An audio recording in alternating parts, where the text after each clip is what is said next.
welcome in to the Devy Devotional Podcast, a show devoted to all things Devy and C2C.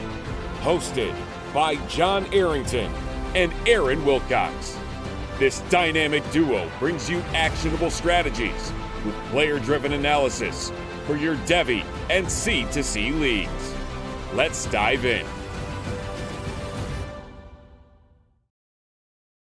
Let's dive into some hot takes. Welcome into the Devy Devotional, where we stay devoted to Devy. I'm your host, Dynasty Coach A, joined as always by Aaron Wilcox at Aaron Wilcox86 on Twitter. And tonight, like I said, we're going to be doing some dart throws, some hot takes, whatever you want to call it. We try to stay pretty reasonable and pretty realistic on this show, but every once in a while you got to throw some hot takes out there and, maybe go against consensus and say, put your stake on things. And some of them are realistic, some of them not so much. We'll have to wait and see, but I have a couple spicy ones as always.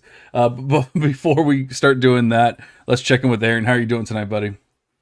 Good. And it's nice to get spicy every once in a while. Not necessarily something we always do.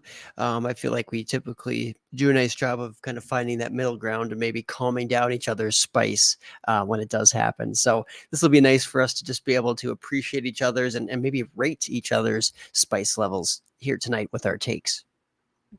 Yeah, so I figured the way that we'll do it is we'll go through the Taco Bell scale of ratings. So we'll, with their sauces, we'll go with mild, hot, fire, and Diablo sauce for the hot takes. And, we'll grade each other's takes. That way we can go through and say whether or not we think, how hot we think that they are. And Toronto Dave's in the chat. And Beth, we trust. We're going to be doing some hot Beth tonight. Hot Beth, baby. That's right. But I think I had a couple more than you. Actually, we don't normally do any kind of news or anything like that on here. Not nearly as much as some other shows. In the Devy University, generally we have kind of like a news and notes section. That's not something that we do too often, but do you think it's kind of important for us to talk about some of these injuries that have happened since even the last time that we talked? I think maybe the last time that we podded, Cedric Baxter had just gotten hurt, but we didn't actually know what was happening or if he was out for the entire season. I don't quite remember the timeline, but I want to say that's the case. But even since then, we've gotten some more major injuries, be it wide receivers, running backs, like things like that. You think maybe we should take a couple minutes to talk about that real quick before we dive into the fun? Yeah, we certainly can, especially if there's any that particularly caught your interest, because I think the CJ Baxter one is huge. A lot of the other ones are like, well, it's a hamstring pull, but we don't exactly know how big of an issue that is, right? Are they going to be back by week 1? Maybe miss a couple weeks. There were a couple of lower end guys who are more C2C relevant who have been lost for the season, and this happens every year. As far as once they start getting into that fall camp, a couple weeks before the season, we see some of these guys dropping like flies, unfortunately. So, the big ones: CJ Baxter, Texas running back, who is assumed to be maybe going to be the 1A guy there this year at Texas. Now he's gone, and the backup, well, I guess 3rd, 4th string, 5th string, maybe even Christian Clark, freshman running back recruit. Also, I think it tore his Achilles. He is going to be out for the season as well. So that really leaves Texas with a pretty thin depth chart behind Jadon Blue. Thankfully, Jadon Blue, he seems as though he's really learned that system well. He showed some really, really great explosiveness and big play abilities, and he's capable as far as a receiving back, but he's not the biggest guy in the world. There were hopes coming out of high school that he would be more in that 200 205 mark, and he's never really been listed that thus far in college. So even if he is around 200 or so, I don't expect him to necessarily be like that bell cow, though. I mean, we saw Jonathan Brooks, similar-ish size, maybe slightly bigger, take on that big role for Texas this last year. So I'm really very excited for Jadon Blue, who could be a top 5, top 10 back in the entire country this year. So I mean, I think it's exciting for him. It's very sad for Baxter, who hopefully will rebound from this knee injury. I think it's a multi-ligament tear, I want to say, or actually, I don't know if it might have been like a PCL and MCL. I think it was PCL, LCL, if I remember correctly. Could be. So I didn't see necessarily all the 'Cause reports, but I don't think it's your standard like MCL, or ACL, MCL, meniscus, which I think is probably actually a good thing for Cedric Baxter, is that maybe it's not quite as severe as those other ones, but let's just I hope. saw some people freaking out because I guess we just don't have as much information with like the PCL and I guess correct me if I'm wrong. From what I heard, I don't remember what podcast it was on, but they were saying that the PCL controls movement like forward and backward. Yeah. It's very similar to the ACL in that regards, where it's going to stop that translation, like you said, forwards, backwards. It's just typically expected that that's a slightly faster recovery time than ACL. But So it is considered better than the ACL. I mean, better is obviously a weird a weird way to say it, but I mean, I think timeline wise, it's considered better. yeah, and also it's something that doesn't happen as often, so we actually don't have as much data on that as far as like return to elite levels like these college or NFL players. So there's obviously still concern, but it's not like I'm more concerned than your standard like ECL or anything like that. No. Gotcha. Herms is in the chat. Shout out Optimus, baby. Woo. What's up, Herms? So we appreciate you watching as well. I wanted to ask you just because I know you obviously have become one of the biggest Jaden Blue fans, even obviously before the injury. Before Cedric Baxter got hurt, you were all over him. You drafted him what we called early, and by we I mean me and Andy called early in our supplemental draft, or no, I guess that was our startup draft, and then. And you kind of touched on it, but I mean, do you really think that Blue can be a workhorse back? Because I just wonder. I know he kind of did it in high school, even though he skipped his senior year, so we can't really truly say what he would have done or whatever. I don't know what the level of competition was at his high school. That's just not something that I get into. But I just wonder, the size wise, he was never going to be. As far as I was concerned, he was never going to be a workhorse back, and he didn't need to be because he had Baxter, you had Clark, you had all these players, and then all of a sudden everyone dies, and next thing you know, it's just the Jaden Blue show. Do you think that Jarrett Gibson's gonna mix in there, as a true freshman and get some touches because of it, or do you think that Jaden Blue can really run with it? Pun kind of intended. Yeah, I mean, I do think that Jaden Blue can establish himself as that clear number one back. Now, is that as like a workhorse, he's going to get 20 plus carries every single game? I mean, I don't know about that. That wouldn't necessarily be smart for most players out there, honestly. So, I mean, Jaden Blue getting spelled every once in a while. Maybe they'll be creative and try to get some guys like even Wingo, the true freshman out there, some creative touches at Texas. Plus, like you said, Jarrett Gibson, and then if they have some other depth running backs who can just spell Blue basically. But Blue is going to be relied upon, and even going back to high school, I mean, he's a guy who just had dominant sophomore and junior year production wise and in Texas and amongst pretty good competition there, and ultimately he's has the athleticism to break some big plays out there. But yeah, is he going to be a grinder? No, but I do like just the explosiveness, versatility, and just smoothness as a player. So ultimately pretty high ceiling for him, just assuming that he gets up to like 200 plus. So in what should be a strong running back class, he certainly is a riser at this time. Absolutely. The other major injury was Reuben Owens. I don't know that I truly believe that Owens, as much as we all liked him as a recruit, he didn't do anything as a true freshman, and so I don't know that I was truly like believing in him taking a next step and all that. But obviously, it was possible, not going to happen anymore. Darius Taylor, I believe, was dealing with some sort of injury. I don't remember if that was one of the hamstring or if there was more to it. Was it a hammy? But he's already dealt with some injuries. Last season we were kind of talking about, a couple weeks ago, a month ago, whatever, that maybe C. Bangura was going to see the field a little bit because we just can't expect Darius Taylor to be healthy, and the next thing you know, here's Taylor not healthy, and so I wonder if Bangura might see the field a little more than maybe you were willing to agree to back then. Yeah, well, my issue is because there's no doubt that it's Darius Taylor's backfield when he's healthy. But like you said, I mean, if he's banged up, that leaves opportunity open for other backs. We know how Minnesota does like to feature guys, or does, at least put out really great running back production when they have the guys for it. My biggest concern, I guess, is still that, is it even Sid Bangura seeing that type of workhorse role? Because Marcus Major, like a 4-year time, like sharing starting duties at Oklahoma, is now actually at Minnesota as well. So he's not necessarily a guy who's like really on Devy radars, right? But he's just been able to play at a higher, like start at a higher level of football consistently than Bangura.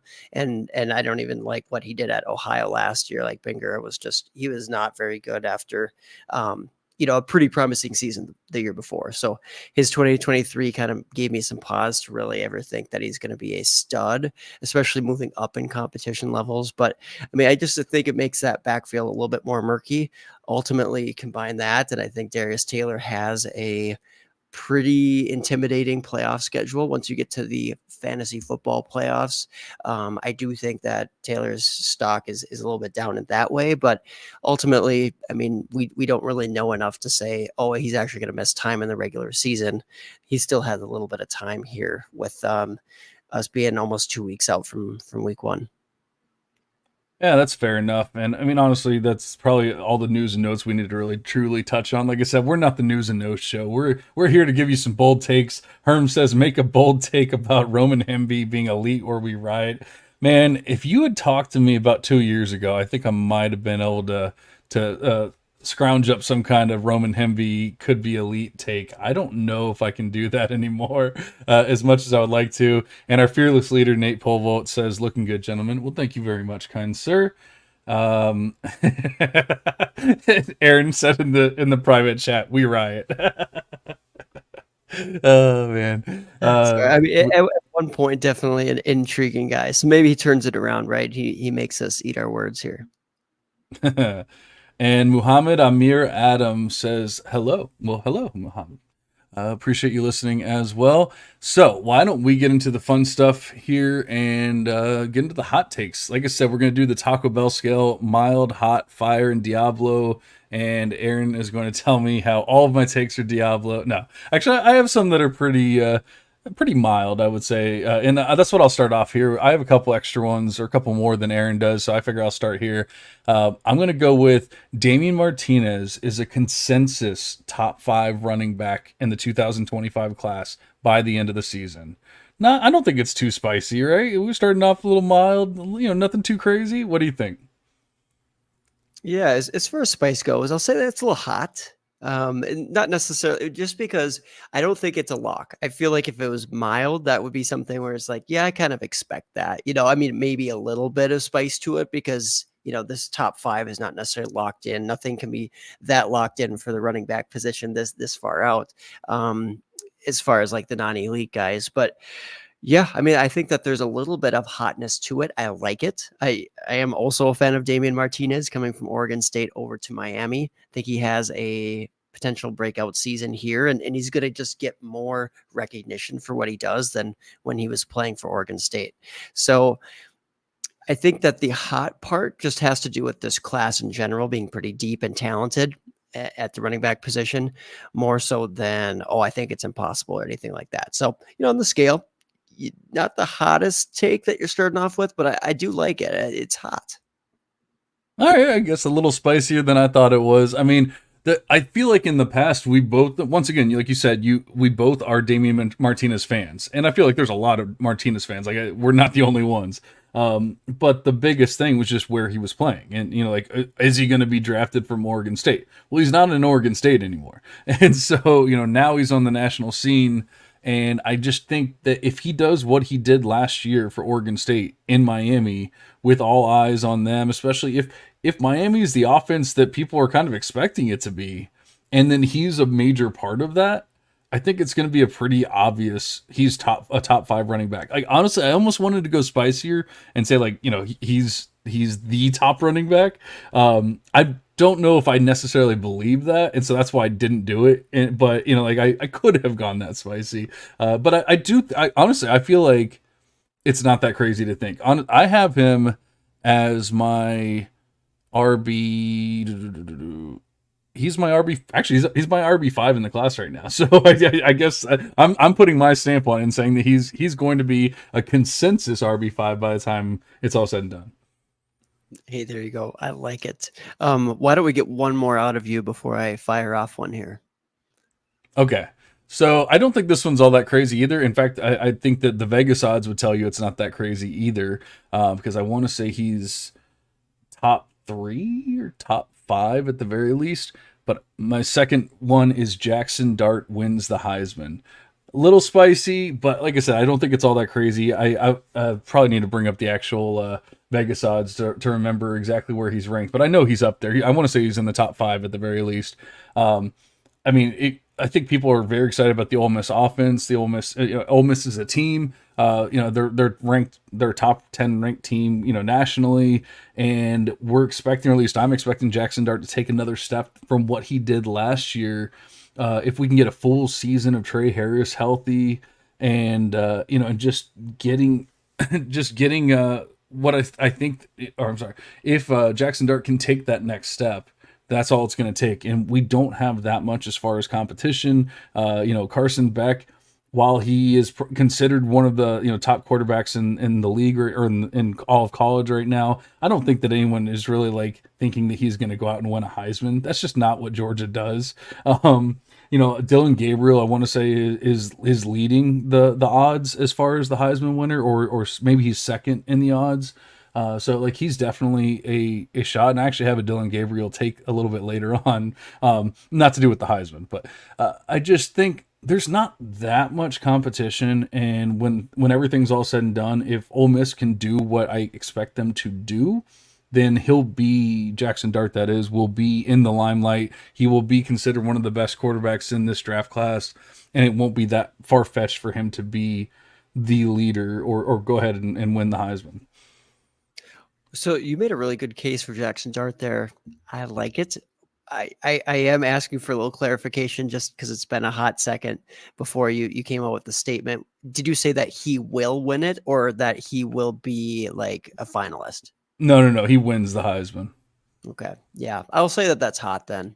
As far as, I mean, like a little bit of spice to it, because it's not just like, oh, he'll be a finalist. I'd say, well, yeah, he will be. He's, very much set up for a good season.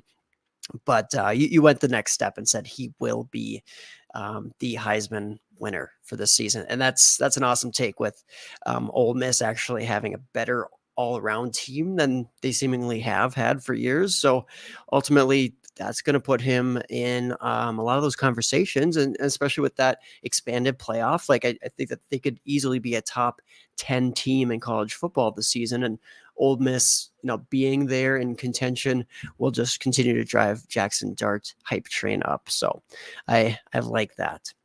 Are you ready for some of my heat here, John? Yeah, I was trying to look through the actual odds. I don't know if they're all, obviously all the books are different and everything, but it looks like he's the fifth in odds. Actually, he's tied with most books. He's tied with Jalen Milroe. So for fifth. So it would be Gabriel, Carson Beck, Quinn Ewers, Jackson Dart, and Jalen Milroe. Or so tied for fourth, I guess. I'm sorry, they're out of order, and I don't really know why, but I'm trying to figure that out. But yeah, Will Howard was up there, but his odds are actually lower. Nico I is up there, but his odds are lower. So Dart fourth, Milroe tied for fourth as well. I like my odds. Yeah, absolutely. Did we get where was that on the Taco Bell scale? So that was another hot. Okay, so I got 2 hot so far. The mild ones that I thought I was throwing at you were actually hot. yeah, about to be a fun show, right? I guess so. All right, what's your first one? I want to hear something Diablo. Oh, okay. Well, Toronto Dave wants that too. He's in the chat here. So the 2025 class will rival or be better than any class within the last 10 years as far as running backs go. So that's wow. Rivaling or being better than the 2017 class, which produced Christian McCaffrey, Austin Eckler, Dalvin Cook, Joe Mixon, Aaron Jones, Leonard Fournette, Alvin Kamara, and James Conner. So I'll make my case here, but what do you think about that take? Just at surface level. All right. Well, Herms likes it. Toronto Dave is trying to figure out if he likes it or not. Um, I'm I'm gonna go. I'm gonna go fire here. I think this is fire. And obviously you have some reasoning here that you're gonna give in a second, but I'm gonna just give quick reasoning, and that is like the 2017 class was just this unbelievable running back class. At least the best, by far the best running back class that I have, actually like analyzed. And all of my stuff for Beth goes back to 2010. So, I don't have anything before that. Maybe there was a better class. I don't know. As far as I'm concerned, football started in 2010. So no, I'm just kidding. I've been playing fantasy football for like 30 years now. So I'm very old, but, I'm looking at Devy Beth right now, and there's one tier 1 Devy running back. I think obviously there's other players that have the possibility of moving into tier 1 and all that kind of stuff. And there are a lot of good running backs in this class. So I don't disagree with that fact at all. But the fact that there's only one tier 1 running back as of right now just really makes me think this is a fire take, because like just so many things have to go right and so many players have to take that next step. And I just don't know if we can. I mean, we've already seen some of these players starting to get injuries. Ollie Gordon is one of them, that I'm going to talk about here in a little bit, and that very well could take that next step. But he's already dealing with some injuries and things like that. So it's just so much has to go right for it to be better. You didn't say as good. You didn't say one of the best classes. You said the best class in the last 10 years. And for that to happen, I mean, these guys have to be amazing. Absolutely. And I did say will rival or be better. So, a little bit of myself saying that they might, just try to match it versus, blowing it away or anything. But I will say that the running back position right now in the NFL, those same guys from the 2017 class are starting to age out. Who's going to replace them? And the guys from this last class that just got drafted, we're already seeing some kind of slow starts, whether it's injury, otherwise.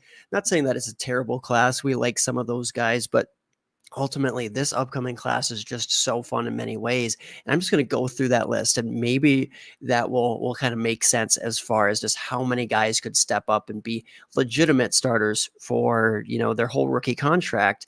Now we have to also take into account that nowadays running back shelf life is just diminished. It's just being more and more devalued. So this is more so looking at what these guys maybe will do with that in mind as well. So maybe they're not going to be quite as long lasting in some ways, but you look at the top, Trevion Henderson, stud, tier 1 type of guy, right? For Ohio State, super athletic, versatile, enough size, everything. But then you got Quinshon Judkins coming into there too, just the perfect complement 3-down type of back. And so he is somebody who I expect, not necessarily to blow up this year, but I certainly expect him to translate really, really well on a championship contending type of team. So Quinshon Judkins, another stud, maybe not quite Trevion Henderson athleticism wise, but he's no slouch. But you want to talk about athleticism, size adjusted athleticism. Nick Singleton from Penn State, absolutely electric as far as his speed. He's like Jonathan Taylor, basically. He just needs to get in the right system, and he needs to, become just a little bit more efficient, right? We know that he hasn't put it all together, but that's why these guys are still in college, some of them, and he just needs another year. Like, he's going to be a third-year guy in college. I expect him to continue developing, just like Penn State puts out these guys and develops them. And then you go past those top 3 guys. You got Trevor Etienne, talented guy going from Florida now to Georgia. Going to be the lead back at Georgia. We know that we like that. He has the family ties. He has enough athleticism. Ashton Gienti, the most electric receiving back in the entire country. One of those guys who can very much replicate like what it maybe an Alvin Kamara or Austin Eckler at least has done in the league if he just lands in the right spot as a very effective, very versatile and skilled receiving back who's not bad as a runner either. So I expect him to just absolutely blow up again this year. You mentioned Ollie Gordon. I mean, Oklahoma State guy. We know that he is quite good. He has feature back size. I don't know what that injury's going to do to his season, but I just expect him to ultimately be an NFL back. you already talked about Damian Martinez. You said he's a top 5 guy in this class. I haven't even mentioned him yet. I've mentioned like 5, 6 guys already. Now we got Damian Martinez. We don't need to talk anymore about him. He is a very promising back. We got Omarion Hampton, who's going to blow up this year for UNC again. We got Devin Neal. Yeah, no. You don't like that. Well, he is very much a 3-down type of back. So, I mean, whether he's going to be the most efficient, explosive. I just don't think he's special. And then the efficiency with that offense, I think, is going to take a step back. I wonder if he'll be considered a top 10 back when it's all said and done. I think I would bet against that. Yeah, but in this class, he probably would have been like the RB4, I would say. Like for me, something around there. Yeah, for me, I think that would have been pretty easily RB3-4 type of range. But anyways, Damian Martinez, I already mentioned. Omarion Hampton, I just mentioned. Devin Neal going back to Kansas. For some reason, he stayed in school. He's got some very promising athletic traits and aspects to his profile.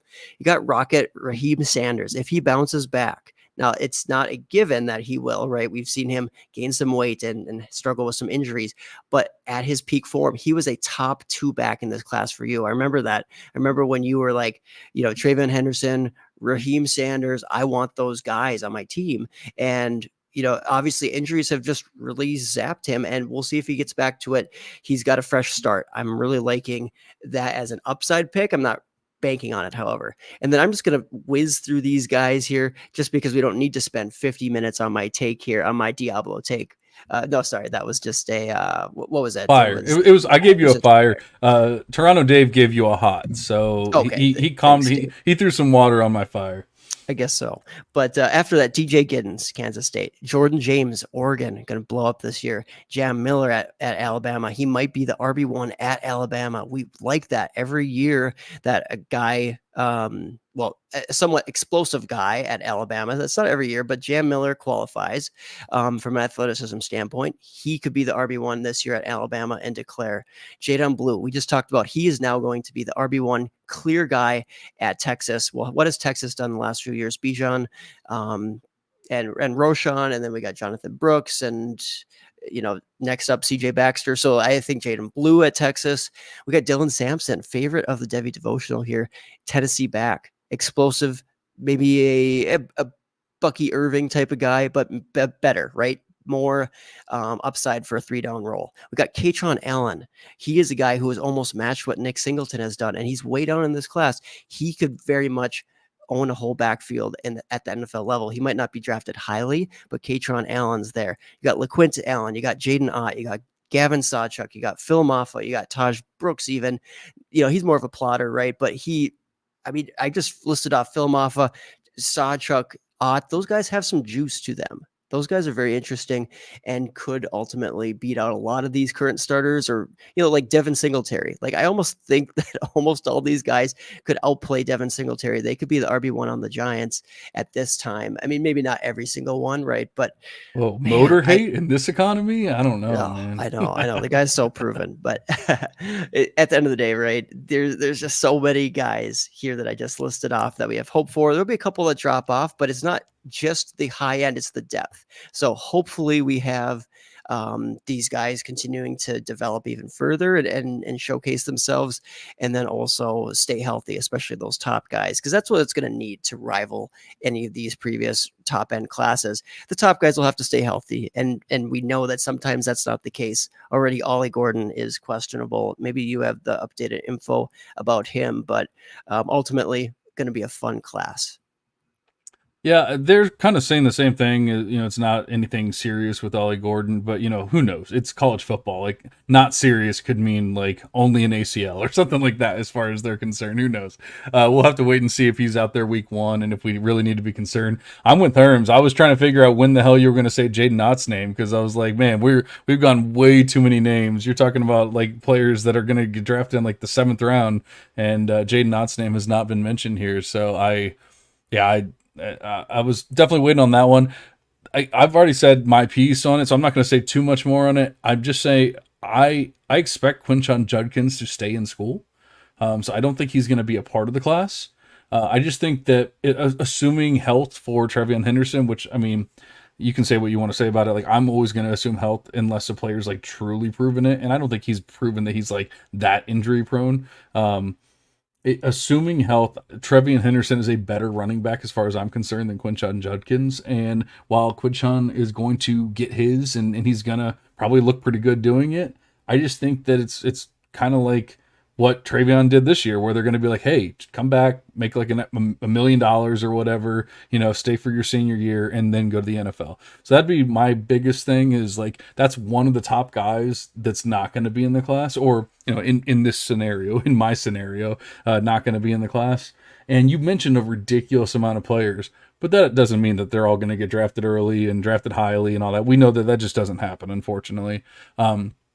I think that your take that's better than the 2017 class is, I'm giving it a fire to. I don't think it's Diablo. I think it's fire.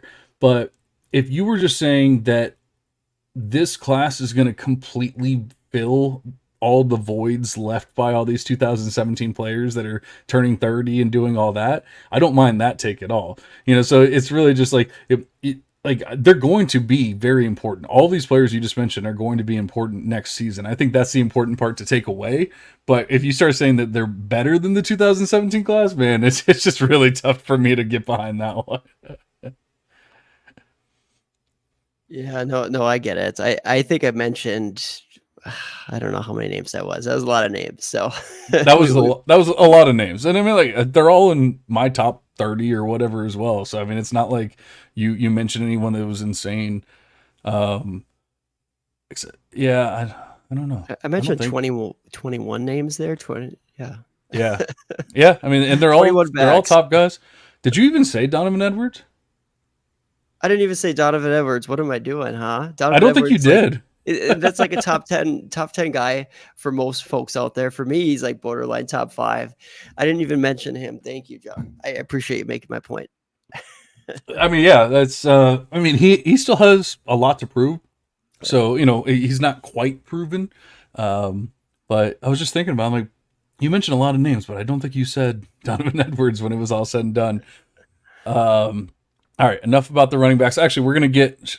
Should I just go in, and I was going to talk about a quarterback, but should I just go ahead and talk about Ollie Gordon, since we were just talking about the running backs here? Yeah, sure. Obviously, this is going to depend on health, and I'm going with the news that it's a minor thing for Ollie Gordon, and he's going to be okay, and all that kind of stuff. I guess half of my take would probably need him to be healthy for the majority of the season, if not the entire season. So it's kind of on that. But my take is Ollie Gordon bucks the trend of the letdown Oklahoma State running backs. He leads the nation in rushing again, and is drafted in the second round of the NFL draft, in the 2025 NFL draft. What do you think?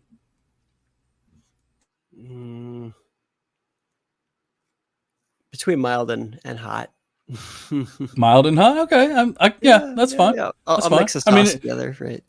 Yeah, I mean, is the second round what is making it go closer to the hot, or because I don't know that it's that crazy to think that he's going to lead the nation again. Right. No, I think that's very much within his range of outcomes, and it's actually probably a pretty good bet to make in some ways. But I mean, he's literally highest in the odds. So yeah, I mean, second round, I don't have any qualms with that. I mean, I listed off a bunch of names there, but I mean, if he produces like that again, and just at that size, and I think he'll test just fine.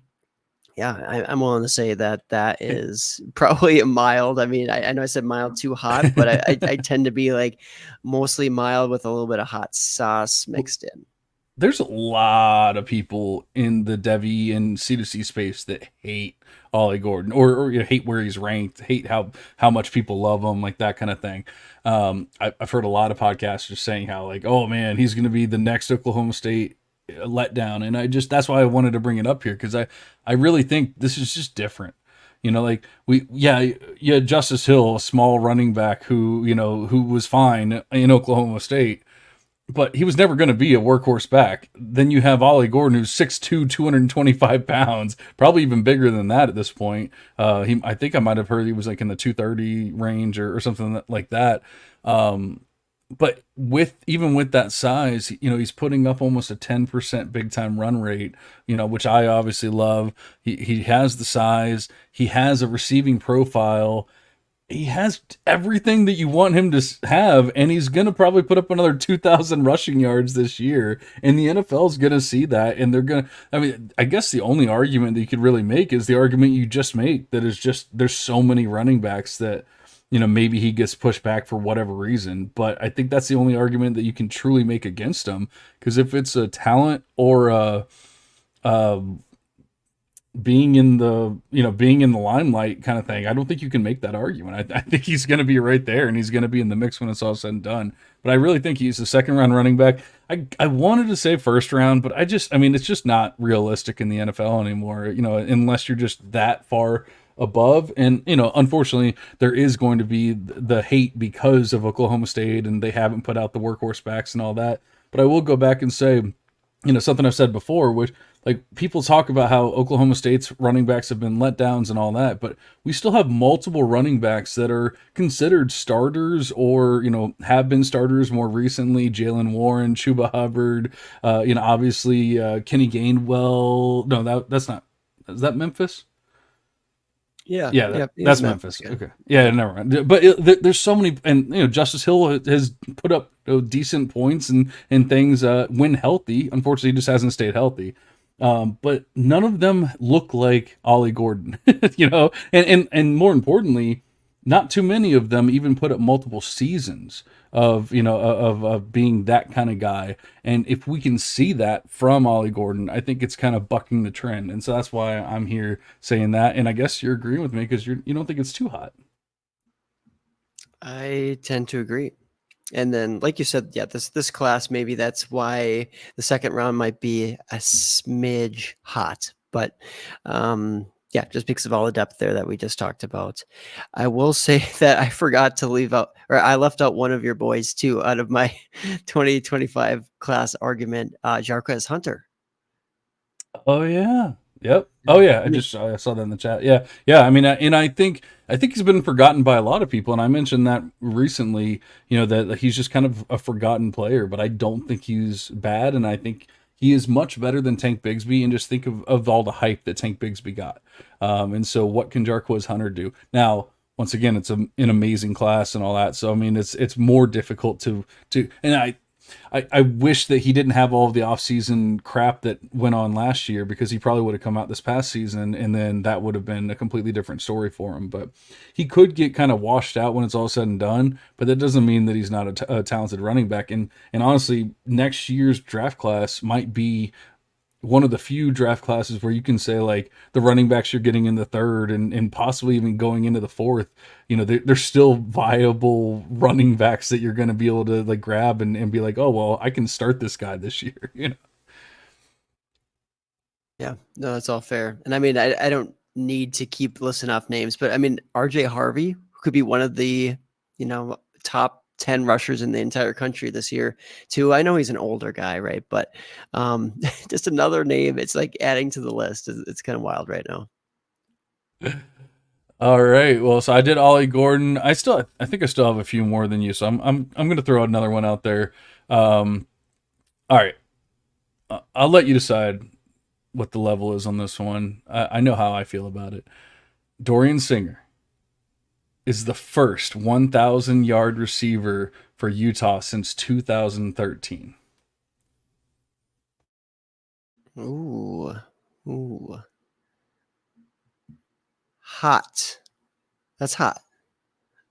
I don't think it's ridiculous, because, I mean, he's just a guy who's just depends on what side you're coming from. Because from your side, you love him, right? Or you have loved him and have really been a big proponent, a big fan of his.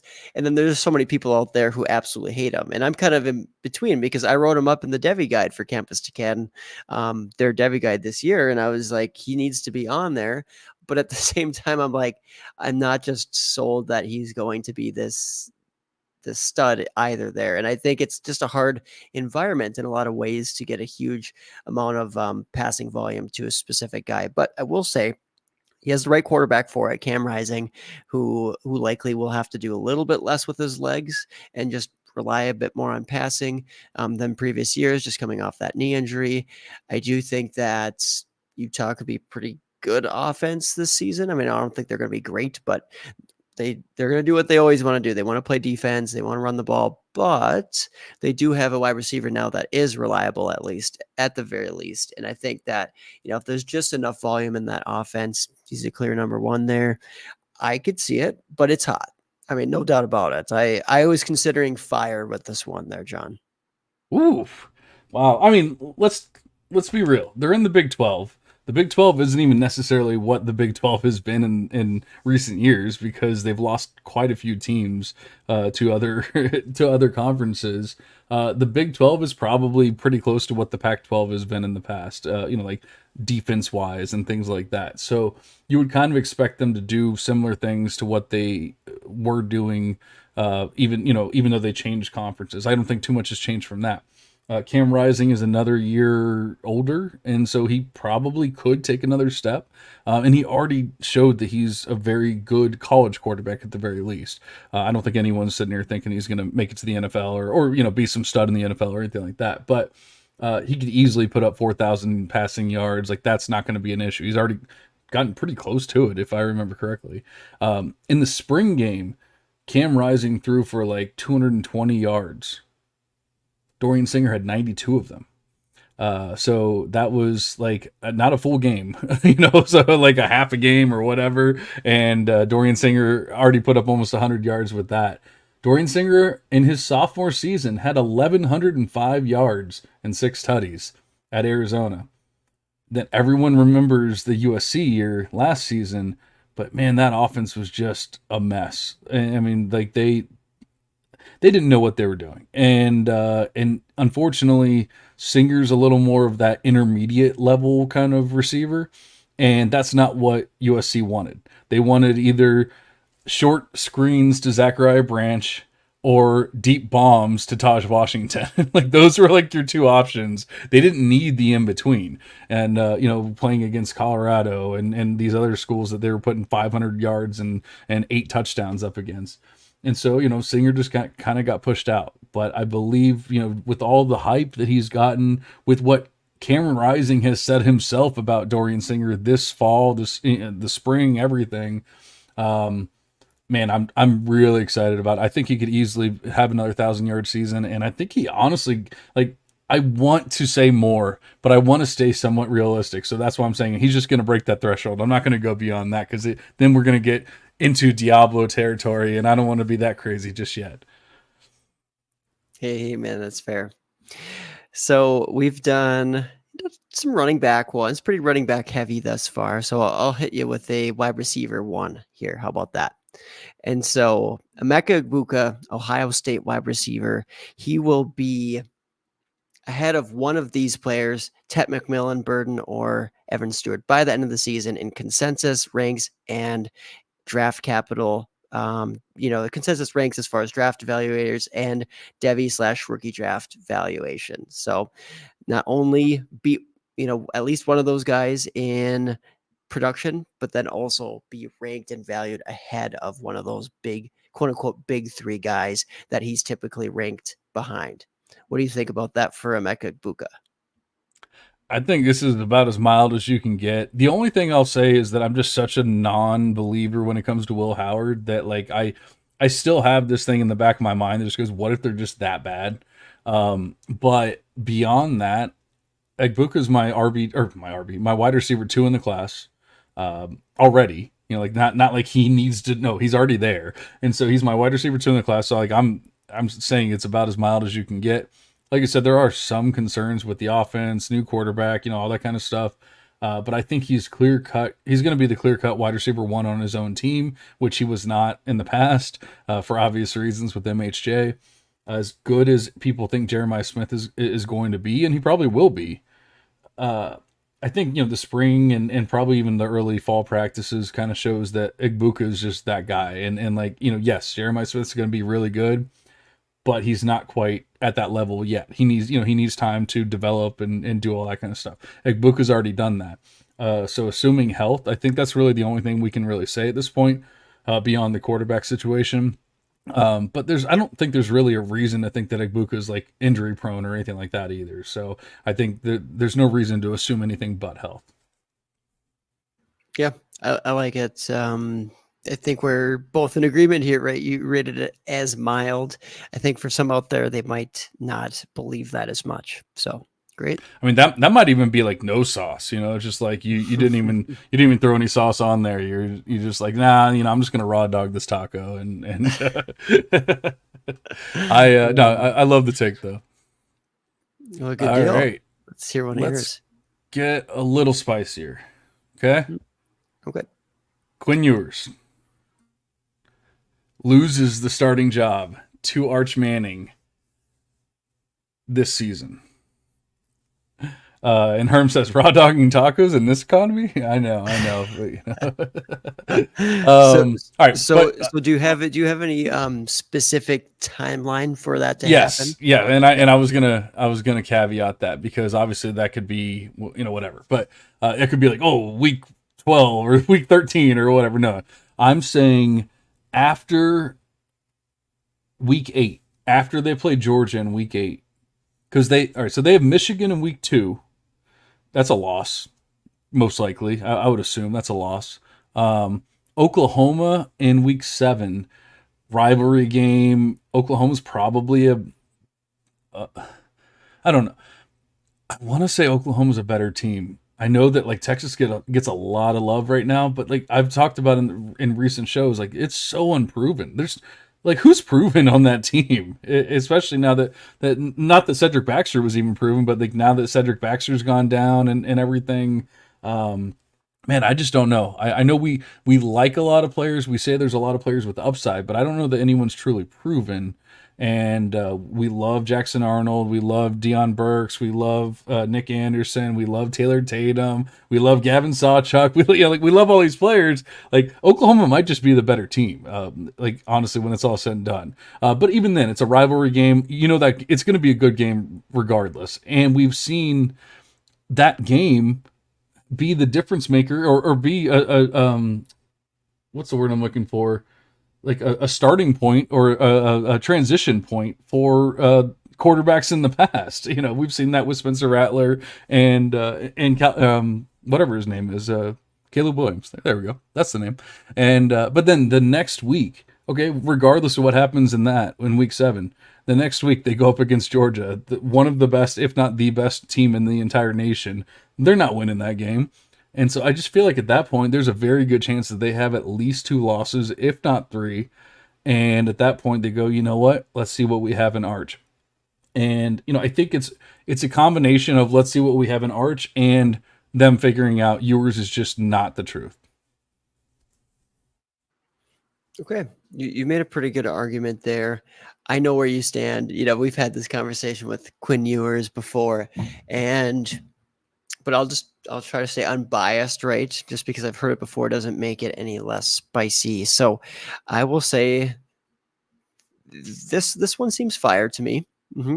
I'd be willing to go there. I mean, like I said, I've heard this before. That made me want to go hot initially, but I think it is fire because ultimately Texas is this team that has these aspirations of going for a championship. They want the guy who's been around for quite a few years, who won't be as phased with new things that he's never seen in live action before. If you are a true contending team, how likely are you going to be to put out a guy like an Arch Manning? But things could go wrong for Texas this season, and that very much could be a reason where I could see them saying, you know what, Quinn, you're not really doing it for us. We're not even ranked that highly, or something like that. But this one, this take doesn't really count if it's injury, right? It has to be basically by play. Definitely not an injury take at all. Right. So if there's no aspect of, well, Quinn's banged up, so now Arch is gonna play for a while and then he claims a job, whatever. If it's just purely play, I do think that it is fire. So ultimately, yeah, I don't necessarily consider myself a Quinn Ewers stan, but I also think that he's good enough to hold down a job for a team like that who has championship aspirations. Yeah, I tend to agree with you. Like you said, it's tough because I can think that Arch Manning is the better quarterback, but I can also realize that realistically, what you said makes a lot of sense. Like the team is trying to win a championship or a national championship, and what's going to do that? The more experienced quarterback and blah blah blah. Like, that's just unfortunately how college football works. Even whether you like it or not, or whether you even agree with their decision or not, that's just kind of how it works most of the time. But like I said, we've seen in recent history with the Oklahoma, the Texas game, switching to Caleb Williams, doing all that, it could very well happen again. And honestly, it'd be kind of unbelievable if it did. If that was the turning point for Caleb Williams and Arch Manning, that'd be kind of amazing, honestly. I would love the storyline. Well, Cruz is in the chat. We appreciate you here, but he's asking about redraft. So we'll go ahead and answer a redraft question. I don't care. Ended up with AJ Brown and Devontae Smith in redraft. Should I look to trade one, or can both cook in this new Kellen Moore offense? I'm not trading anybody. I think that there's a very good chance that like that offense bounces back. Like you said, Kellen Moore, maybe not the maybe like it needs to be the right fit for his system and everything, and it seems like Philly is kind of the right fit for them. But more importantly, like there's a lot of people talking about how good DVS looks in training camp and everything this season. Like, he's taken a step forward. I don't think it's that unbelievable that he leads the team in targets when it's all said and done, but then AJ Brown still has that huge playability and all that kind of stuff. And like, those are the kind of players that you want on some of the best offenses, things like that. So I mean, if you get an actual trade, that's fine. Like, somebody's just trying to overpay for one of them, of course, go for it. But I mean, other than that, like, I'm not getting rid of like quality players and a quality offense. What do you think? Yeah, no, I'm not actively trying to get rid of one just because you have the two. I mean, maybe it's different in some sort of a best ball type of format, or some sort of tournament play, right? But we're not talking about that. We're talking about redraft. I do think, Cruz, that you should end up holding AJ Brown and Devonta Smith unless you can find somebody to really trade you a top end guy somehow, package like a Devonta or AJ Brown for maybe another stud, but. That's hard to do. So just, Yeah, I wouldn't overcomplicate it too much and think you have to offload one. I think if I was going to do it, I would probably try to trade AJ Brown and just keep DVS. But honestly, I think I'm sticking with both of them. But that's enough about redraft. This is not a redraft show. Although Optimus does have redraft shows, we're just not one of them. Why don't we get into another one of my takes? All right, so I just talked about Quinn Ewers here. Let me mark that one off. I don't think this one's that hot. I think you'll think it's hot, but I don't want to lead the witness here. So I'll just say Dylan Gabriel sneaks in as a first round QB in the NFL draft.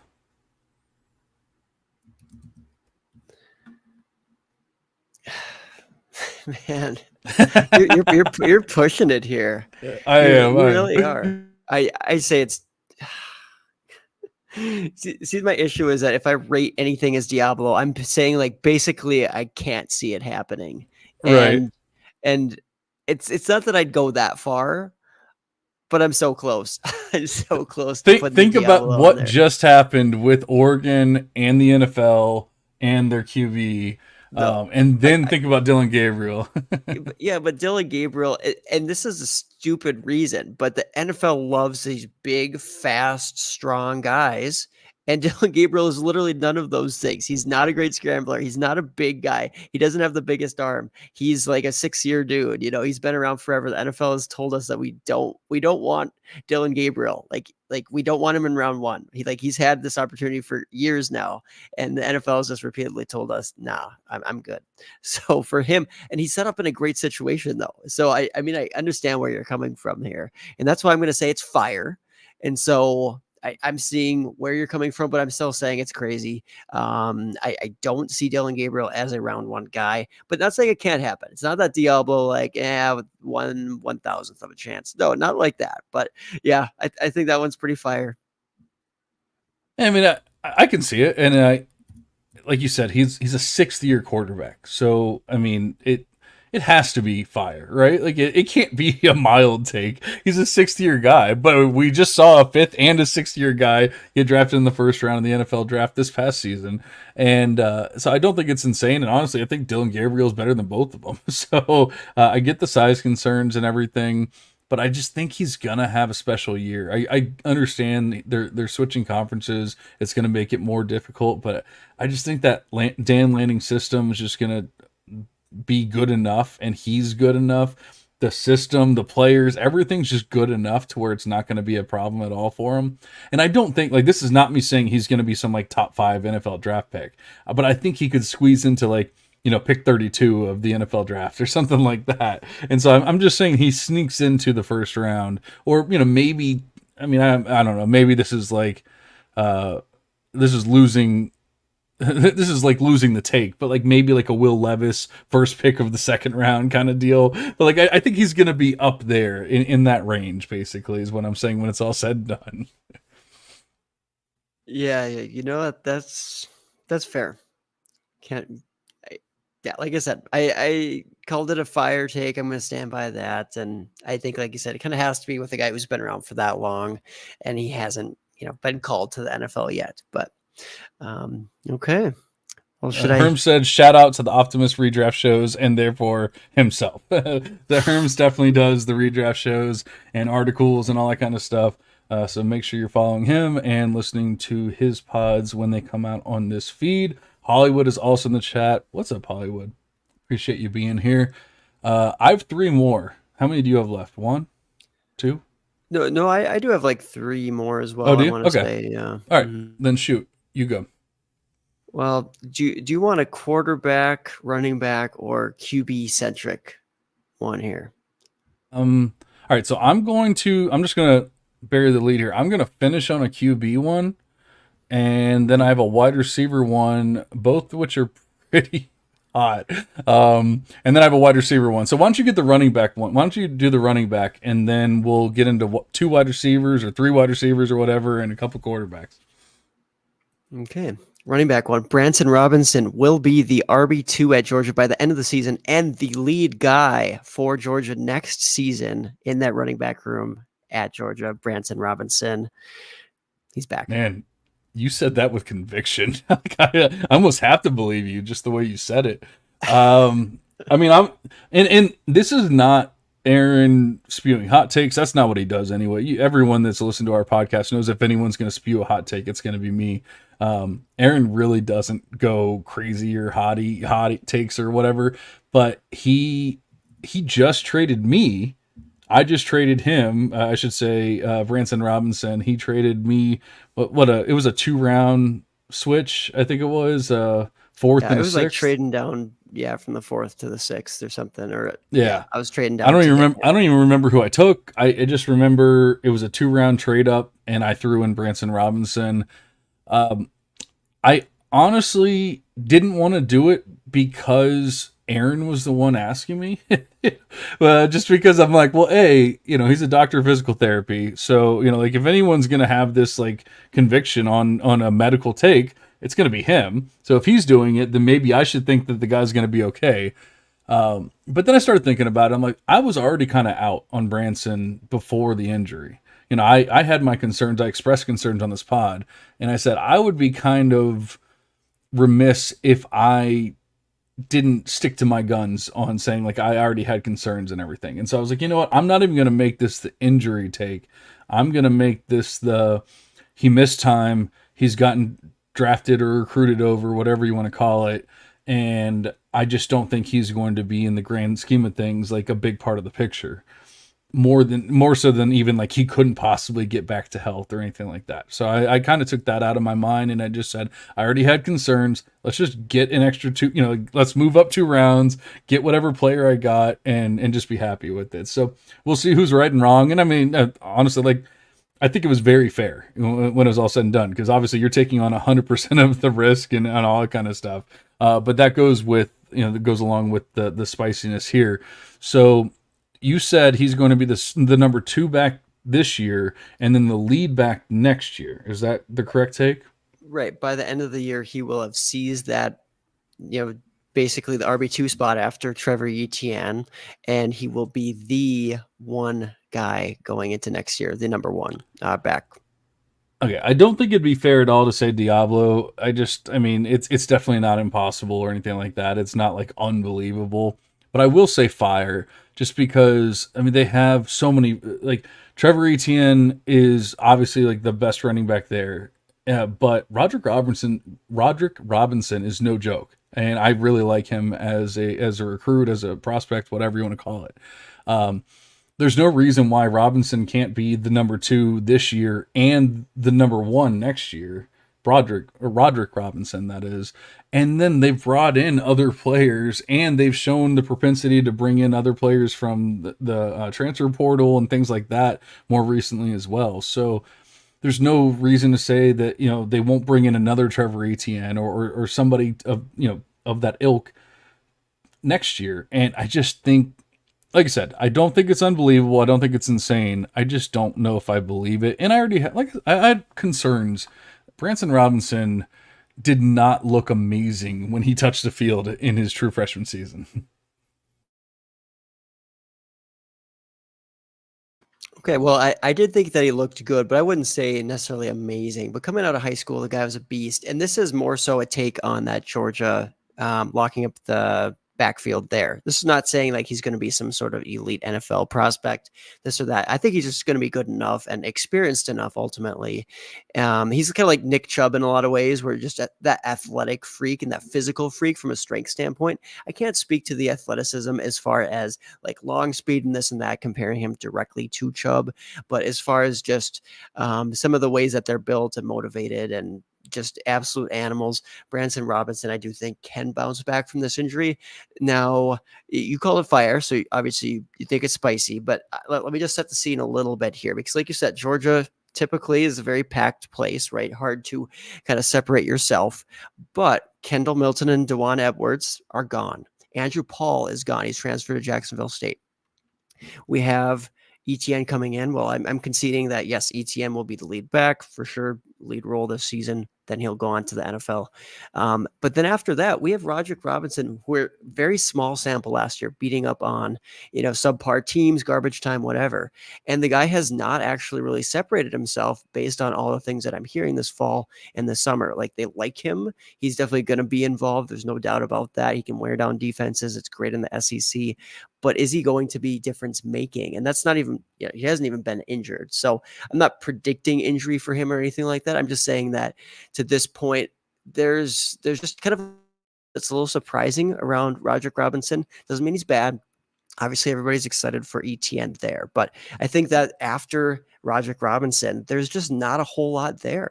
I mean, there's these guys coming in, Chauncey Bowens and Nate Frazier. Yeah. Yeah, and Nate said the number 2 running back in the class according to the composite.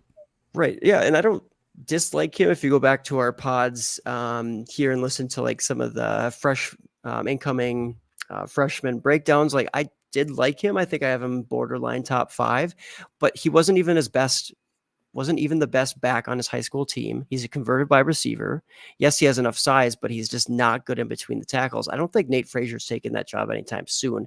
He's going to need to develop. And if anything, he's a James Cook type of guy who is the RB2. So I said that he's not going to be necessarily the one. I would say that it's very fair that I could see him, Nate Frazier, that is, rising up the depth chart. But I think the way that Georgia runs their team, the guys who have been there for multiple years usually get the edge, right? At least they start. Dewan Edwards, Kendall Milton at certain times were the ones. So I'm not trying to talk you out of your Fire ranking of this, John, but I think that there's certainly a pretty fair chance at this, but I acknowledge that there is some spice to it.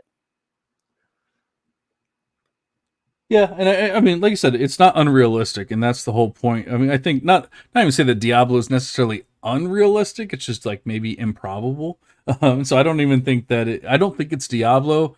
I just think it's hot. There's a lot of moving pieces that have to work in order for it to happen, and so he has to be fully healthy. He has to do this. He has to do that. He has to move up, and Nate Frazier has to not be as good as maybe we want him to be, like things like that. I was trying to see. I might be looking at the wrong draft. I was trying to see if I could figure out where the what pick I took, but I couldn't figure it out. So, well, it's not that important. All right. So, like I said, we have a couple. You said you had one wide receiver take left. I actually have 2 left, and I have a quarterback take if you want it. So, okay. So I have 2 wide receiver ones. One is pretty mild, I would assume, and then one is pretty spicy. So I'll go with the mild one here. I'll just get it out of the way here. Alec Aminor is going to be consensus top 5 wide receiver by the end of the season. yeah, that's mild. I think I don't need to really argue against that. I think I agree with you completely. I think it's very realistic. He's set up for a good season. I don't really know what there is to disagree with. So another one of those ones.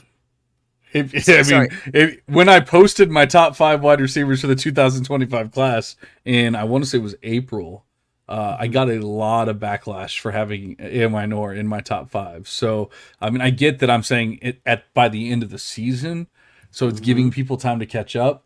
But, and honestly, like I would say in the, 3 months since I originally posted those rankings, a lot of people have come around to Aminor. So it seems like they're already kind of catching up, which is just, it's just funny how Devy works. And it's like one person says something and then all of a sudden everyone's like, wait a second, this guy's actually good, but it's just hilarious to me. Because like I said, I got a lot of crap when I made that post.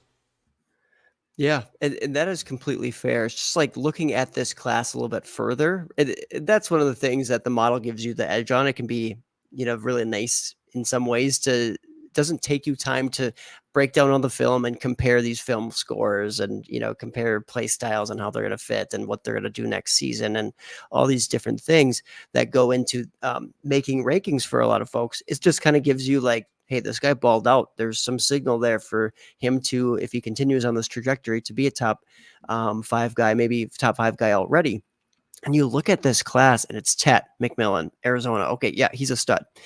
Evan Stewart, questions there, but we'll say he's top 5. Emeka Egbuka, yep, top 5. Ohio State wide receiver. Luther Burden, probably top 5. Missouri guy. After that, I mean, who is proven? Jonte Cook, Texas wide receiver, not proven yet.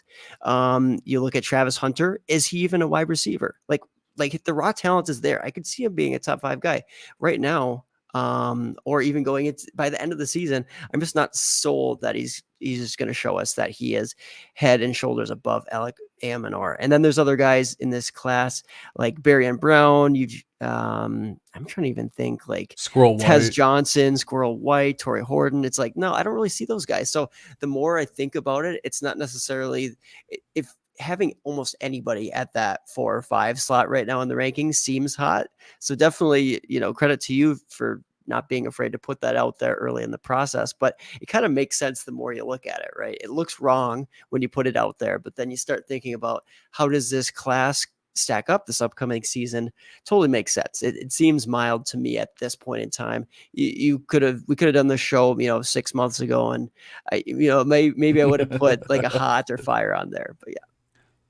Yeah, and the thing is, just from the research I've done, as crazy as it might sound, and maybe it's not crazy to the people that truly know college football and all that, but like Stanford puts out some players, man. Like it's, you don't think necessarily of Stanford as this powerhouse or whatever, but I mean, they've obviously put some like stud players into the NFL. I mean, legit stud players, not just like, oh, they were good in passing or whatever. Like, no, like literally top of their class, possible Hall of Famers, improbable Hall of Famers. So, I don't think it's that crazy to think that Aminor is going to be in the mix. And like you said, no one's really proven. So when I say top 5, I don't feel like it's hot at all. And like you said, it's mild. Like it just top 5 in this wide receiver class as of right now is not saying much. It'd probably be like saying top 10 last year or something like that, Yeah, no, absolutely. Very fair take there. All right, so I have 2 pretty spicy takes. Do you want to end with those, or do you have some spicy takes for us? What do you want to do here? I have a couple here. I'll start with a mild. I have 3 left. This first one I think will be pretty mild, but ultimately, folks have not really been on board with this. So I think that Noah Rogers, former Ohio State wide receiver, now transferring to NC State, outproduces both of the Ohio State wide receivers that were ranked ahead of or similarly to him in his same class, Brandon Inniss and Carnell Tate this season. I think that Noah Rogers proves that he's better than both of them. Ultimately, that was a take that I had last year actually on Campus Life when I guessed it on one of the Campus Academy podcasts with, I think it was Austin and Colin on there. They were asking for some hot takes. I said to fade Will Shipley. I said to fade Matthew Golden at ADP. And I said that Noah Rogers is good and better than those guys. Well, I am still willing to say that there's a chance here. Well, I'm predicting that Noah Rogers is going to be outproducing Inniss and Tate this season. I saw a post on Twitter today saying, it was a news post, but it was saying like they really believe that Noah Rogers is going to be the wide receiver 1 on that team. I love Grayson McCall. I love what they're doing at NC State. I think that it's going to be a good offense overall, and that it's like one of those things like I think that like everyone can kind of just be good together. I've expressed my love, or maybe not love. Love strong. I've expressed my interest in Wesley Grimes, and like his possibility to be the wide receiver 1 in that for the team. But like I said, it seems like the reports are saying that Noah Rogers looks really good and all that kind of stuff. So I think this is pretty mild, just because. We've already talked about Will Howard not being the best quarterback. We've already talked about Egbuka being a stud. We've talked about Jeremiah Smith being a stud. I like Carnell Tate. Excuse me. I like Carnell Tate, but he's technically going to be 3rd in the pecking order. I mean, I guess there's a chance that he could be 2nd still over Jeremiah Smith, just because 2nd year in the system, like that kind of thing. But yeah, that might be earlier on. Who knows? But I'm just saying, like, I don't think it's that crazy to think about when it's all said and done. They're probably going to run more at Ohio State this year, and then Egbuka is going to take a good market share out of that offense. So I don't think it's that crazy to think that NC State could throw for 3,000 yards, whatever. Next thing you know, Noah Rogers has 1,000 yards. Carnell Tate has 700, like that kind of thing. I don't think it's that crazy. And then Brandon Inniss, I don't even think is he's being listed as the wide receiver 4 on the team. Now everything I've read and seen says that the wide receiver 4 still gets on the field for Ohio State. So like, it's not like he's not going to see the field. He's not going to, be a part of the game plan or anything like that. But if he's a part-time or part-time-ish player, I don't even think we have to really worry about him at all as far as like, being compared to this take. So I'd say it's pretty mild. Okay. I kind of figured you'd think it would be between like a mild or maybe a hot type of deal, but yeah, definitely not up there in heat. But maybe I will go with another. Let's see. Do you want the quarterback one, or do you want one of yours? You said you have 2 left, and I have 2 left as well. Okay, I have 2 very spicy ones. Herms has a Diablo take. We want to go with that one first. Herms says Kyle Monangai from Rutgers will become an RB that emerges as a sneaky, relevant player. Okay, thanks Herms for making another case of a stud back in this. Another running back in the class to rival the 2017 class. I like it. Can I say, as much love as Monangai has gotten, can I just say I'm completely out? I don't get it. He has 3.6% big time run rate. 3.6%. A less exciting Kimani Vidal. Yeah, I mean, but like different level of competition, like whatever. But I think he's that late round type of guy who might, have a little bit of interest in camp, but he's just less exciting because Vidal actually showed, some reasons to become a little bit more optimistic versus I don't think Monangai is quite there. But I think it's a Diablo take. It is a Diablo take for sure. But in Herm's defense, there's a lot of people that are loving on Monangai, and maybe it's more like CFF It definitely is purposes. CFF. Yeah, Yeah, but I know there's some hope for so many NFL. people that are just all over Monangai, and I'm like, yeah, that's great, but like he's never going to be a thing in the NFL. I just don't believe it. No, not going to be a lasting thing. But All right, well, but like it. a guy that will be a thing in the NFL, Jordan Tyson. All right, and this is the one I switched. I told you, Aaron, I had kind of more of a mild take, and then I changed it because I was like, you know what, we're not here for these mild takes. We're gonna get a little fire, a little Diablo on this one. Jordan Tyson, wide receiver out of Arizona State, will be ranked higher than Zachariah Branch by the end of the season for Devy purposes. Yeah, you got yourself some Diablo there. Yeah. That's a very fun take, but man, no, I'm not there with you because I mean Tyson would have to be just spectacular for folks to give up on Zachariah Branch too. But I think that Zachariah will be involved, will flash enough explosiveness, all those types of things, and versatility as a playmaker there. Where I mean, even if Jordan Tyson is really quite good in a situation that I don't know that I expect that offense to be that great there. Like even if he takes on a solid share and say he gets back to, good health, which it seems like he is right now. But yeah, I just think it's got a ton of spice level to it. So I will say Diablo with Jordan Tyson. But obviously he's been a guy that you've been high on in the past, and it seems like he's coming back into some relevance for you. Well, I mean, he broke out as a true freshman, did some amazing things at Colorado in a very terrible offense. This is pre Deion Sanders, pre Shadur Sanders, all that. And, but then unfortunately tore his ACL, missed that, half of the year, and then missed the entire next year, majority of the next year. I don't know exactly why, just these teams tend to be more conservative or whatever, but like he saw the field, but he didn't really do much.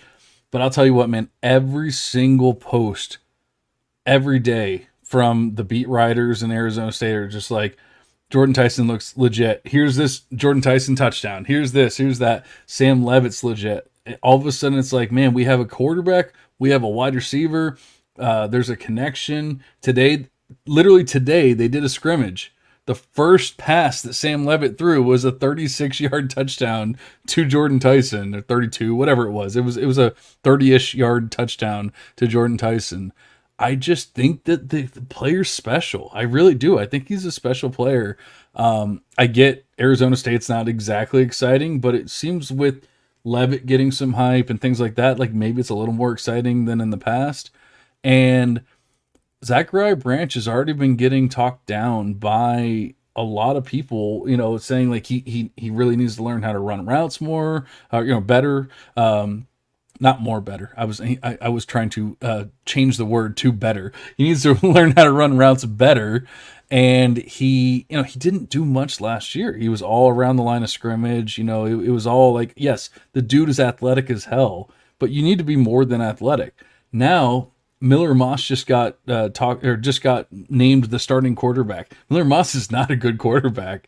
USC is going to be in a world of trouble. Like they're in a legit conference now. Like they're going to have to play some legit teams. This is not playing against Colorado and Oregon State every week. This is playing some pretty legit teams, and you just downgraded like crazy. And we've talked about Jacoby Lane in the past. We like Jacoby Lane. We like Deuce Robinson. People have been hyping up Mekhi Lemon. There's obviously other players involved that are going to, see the field.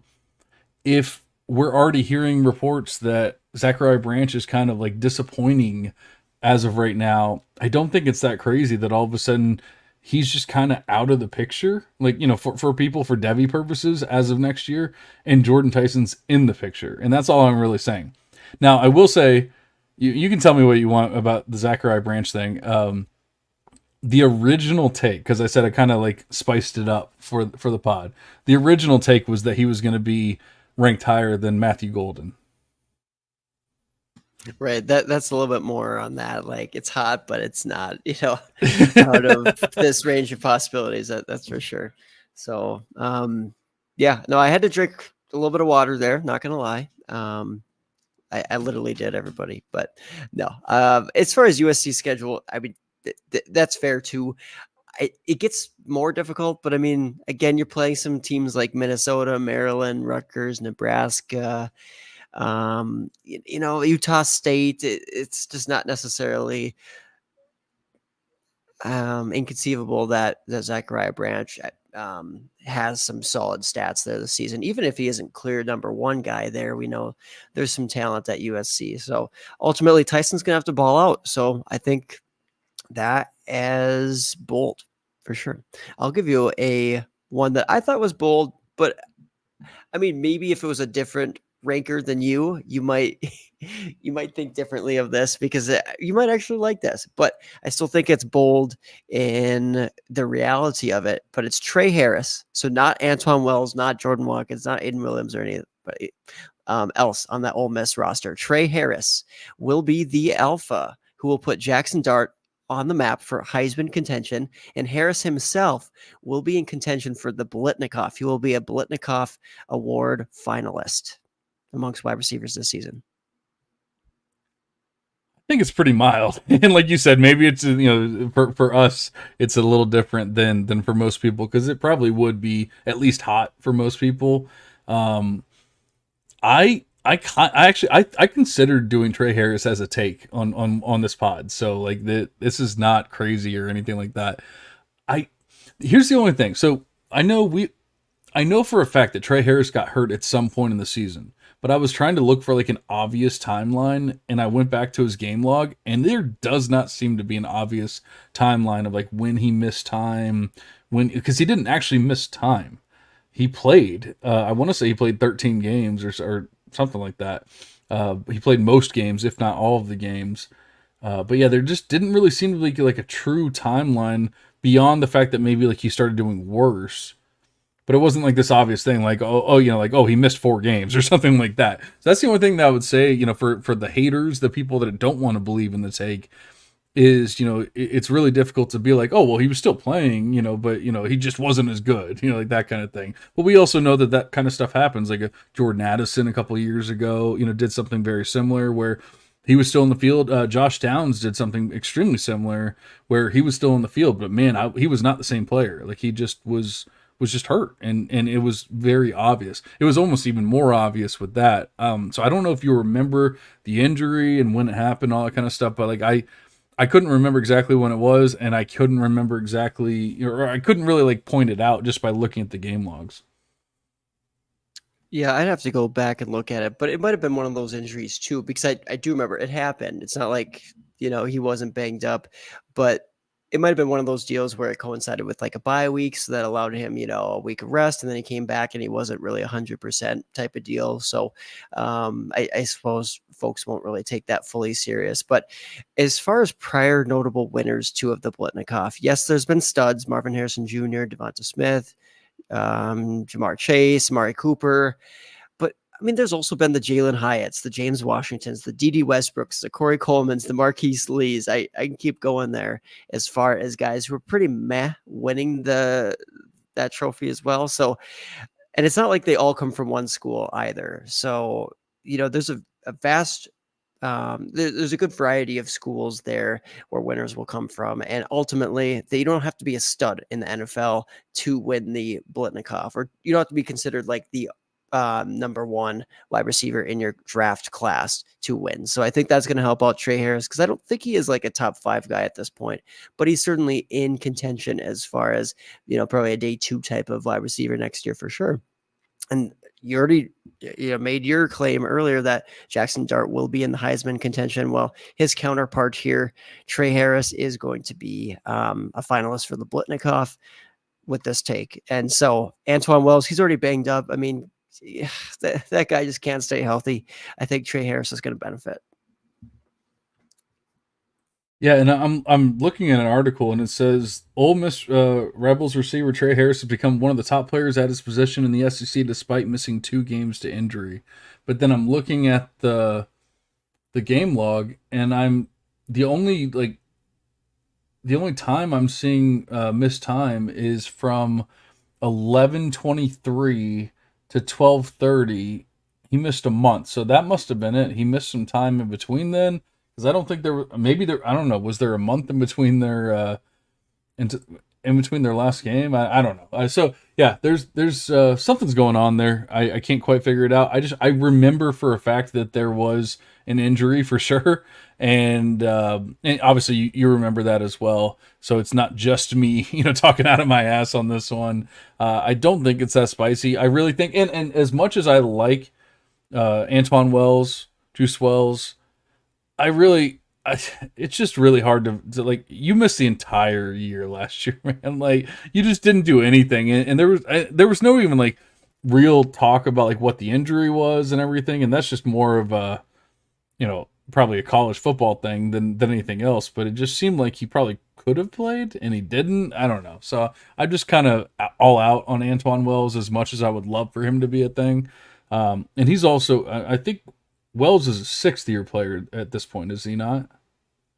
I believe so. I mean, he's got to be at least 6, right? Yeah. And so I mean, not that really matters for the Blitnikoff or any of that kind of stuff, but just when I'm thinking of like talent wise, give me Trey Harris over Antoine Wells, even though I did like Antoine Wells as of like, a year and a half ago. Yeah, no, that's for sure. All right. I feel like we have to finish with mine because it's going to blow your socks off. But so why don't you give me yours and then we'll wrap everything up with mine. Gotcha. Yeah, certainly can do that. And so by the way, Trey Harris, just going back to that injury, I mean, I just see here on Fantrax, like he suffered a lower body injury during the game against Arkansas. That was reported on October 7th. And then the next blurb of news the next day is he's upgraded to probable ahead of the October 21st. So that gave him 2 weeks. So basically like that long week and then a week off, and then he was back and then he was banged up. Yeah, so, and he only had 1 reception for 26 yards against Arkansas.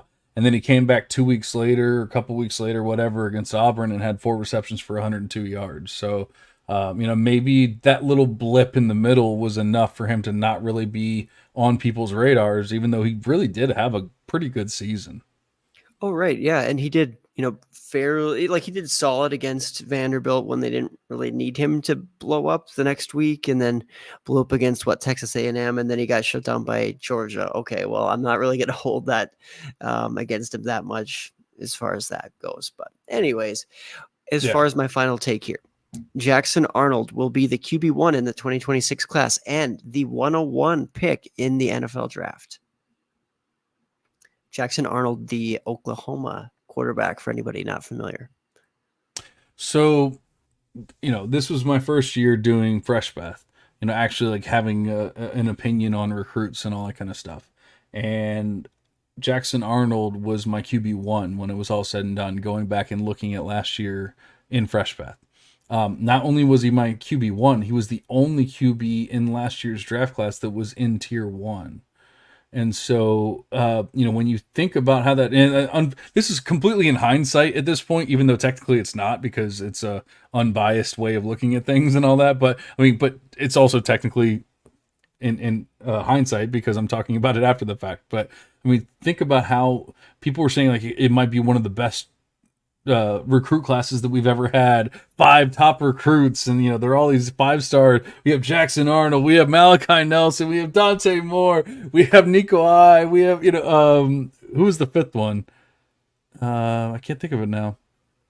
You know what? I'm blanking as well. It was Malachi, Dante, Arch, Nico. Jackson Arch. Arnold. It was Arch. Arch man. Arch. I didn't mention Arch. Yeah, that's what it was. Yeah, okay. So it was like the best draft class ever. And then of course, now we have Malachi Nelson not even starting for Boise State. We have Dante Moore as a backup in Oregon. We have Nico I, looking good, fine, whatever. We're hoping for the best, but completely unproven.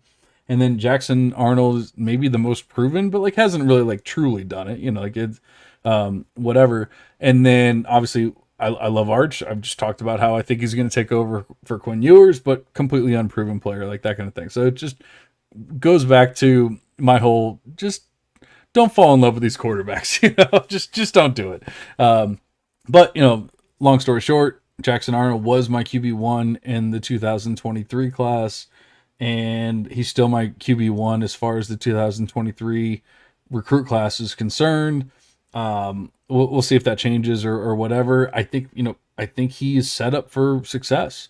He has great wide receivers. He has great running backs. He has a solid team. The only thing you can really say is, that moving over to the SEC, that it might be a little more difficult for him. But I mean, you're going to have to, if you're going to be a top guy in the class, you're going to have to win some big games. You're going to have to win against the SEC and do that kind of stuff. So I don't think this is that odd. You said he's the top quarterback in the 26 class. And he also goes 101 in the entire draft. Oh, 101 in the entire draft. Okay. Yeah, the NFL draft in 2026. Mm-hmm. So not only does he declare early, but he's I'm not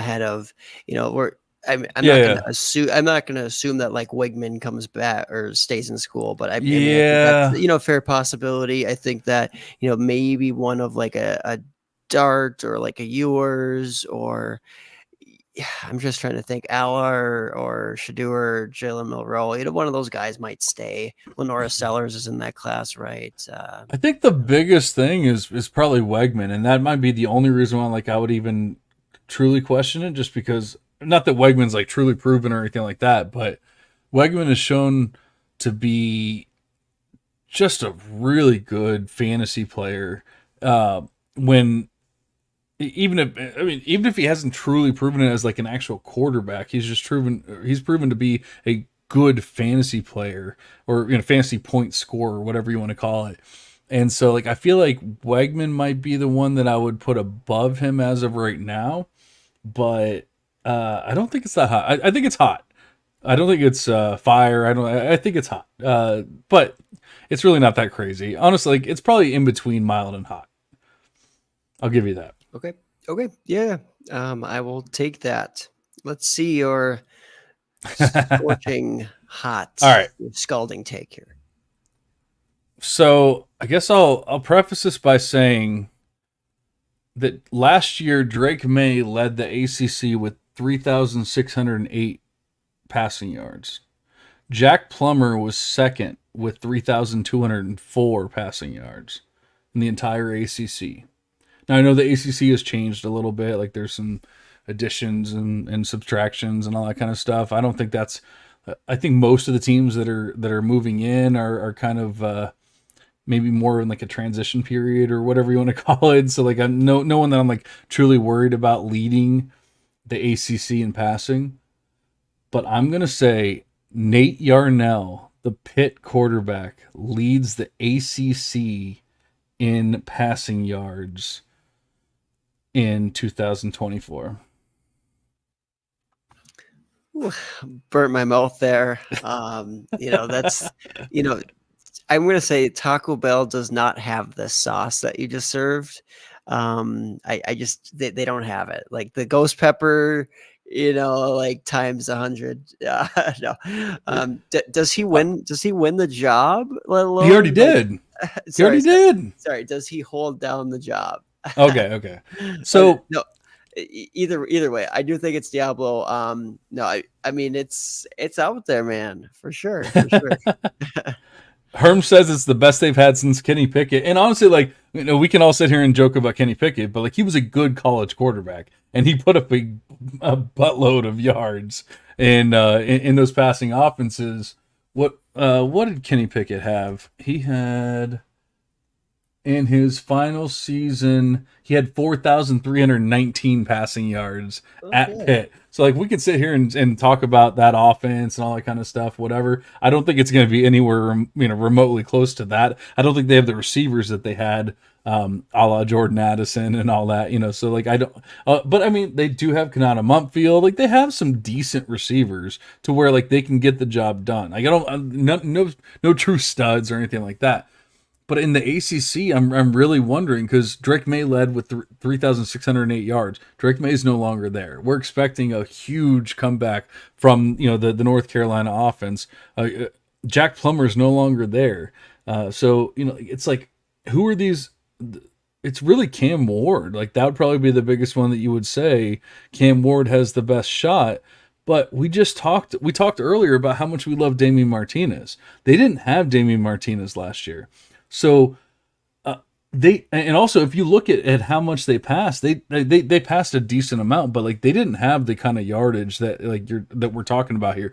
3,600, like that kind of thing. They were closer to like the high 2000s range. And so if you talk about if Damian Martinez is that good of running back, and then you factor in that Mark Fletcher's healthy, and like he's going to see the field as well, and that kind of thing. Next thing you know, Nate Yarnell's not looking that bad. Also, Nate Yarnell played 2 full games last season. In those 2 full games, he had 472 passing yards. Not that crazy. Not that crazy to think that he's going to lead the ACC in passing yards when it's all said and done. Like the dude, I feel like he's the most underrated player in possibly college football right now. I'm not saying he's going to be like a 101 in NFL drafts and future NFL drafts or anything. Actually, I mean he's a senior, so like technically this year, the 2025 class or whatever. I'm not saying he's going to be that, but I don't know. Just when you just take over an offense and for 2 games you just dominate like that, it just really makes it hard for me to believe that all of a sudden he's just going to be complete garbage, going forward. So yeah, I've heard nothing but good things all throughout spring, fall, all that kind of stuff. He won the job. Everything's looking good for Nate Yarnell. Maybe not the best supporting cast. Obviously, we know Pitt's not going to be good, but with that supporting cast is look at the running backs. There's no running backs. Like there's no one of substance there. And so they're going to be losing games. What are they going to do? They're going to throw the shit out of the ball. So Nate Yarnell leads the ACC in passing yardage. What do you think? Yeah, so my ranking is intact, but you certainly have, quenched. You gave me a glass of milk. You quenched a little bit of that heat, and I'm willing to admit that it's probably Diablo. It's not worse than that. So, all right, we're back to the Taco Bell scale. We didn't surpass it, so I guess we're okay. I did mention we could have done other scales, right? B-Dubs, they really want to be a sponsor of the Devy Devotional podcast, and B-Dubs is trying to get at us. Doritos, Doritos gets up there, they got a lot of variety with their flavors they want in maybe next year, right? But for now, Taco Bell has got us, paid sponsorship and everything. So, okay. Of course. Well, that was fun. I thought of one, it's not going to match what, and again, maybe I need a new co-host for this one to really hit, which is, again, just playful fun, right? Eric Singleton Jr., Georgia Tech wide receiver, is the wide receiver 1 in the 2026 class. I mean, that's how I have it ranked. So damn it! All right, I need a new co-host because I don't think anybody else has it ranked there. You are probably the high guy, and I'm there with you.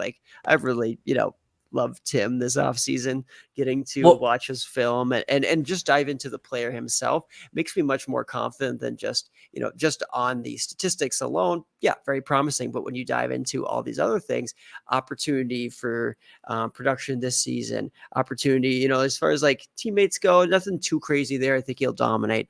I think that his athleticism is NFL caliber for sure. It's just wheels up for Eric Singleton Jr.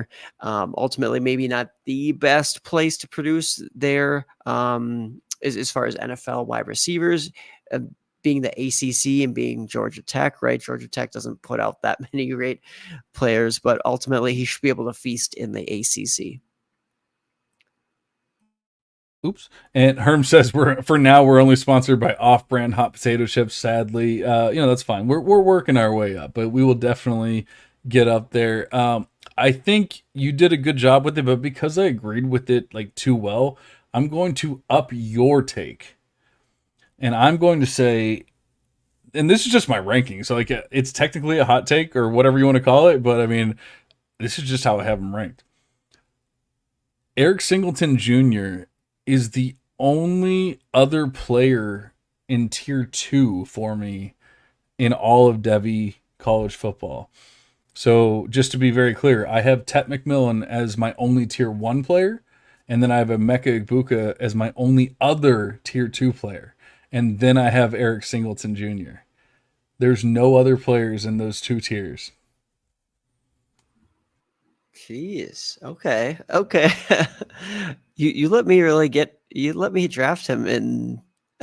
I did, yeah. No, I still screw up. I'm still human. But No. I get it. But I'm like, holy shit, this guy should be going in the first round of supplementals. He should be going. That's the problem. That's the problem with C2C, man. Like the ADPs and all that, it all say that he sucks, and so it's like, well, what kind of game can I play? And then I get caught up in the game and I lose, and that's the part that I hate. It's like, when do you draft a guy and people go, oh, you just wasted that pick. You could have taken him 8 rounds later, or you don't draft a guy and then somebody takes him and you're, well, I would have rather just been made fun of, That's fair. I mean, I drafted him at 209 in our recent supplemental that I'm in with you, and I don't know exactly. I mean, you didn't really have a pick in that range, but you had all these first rounders. Well, no, I had the first rounders, and I honestly considered him in the first. I really did. This is not like saying it after the fact or whatever. Like, I literally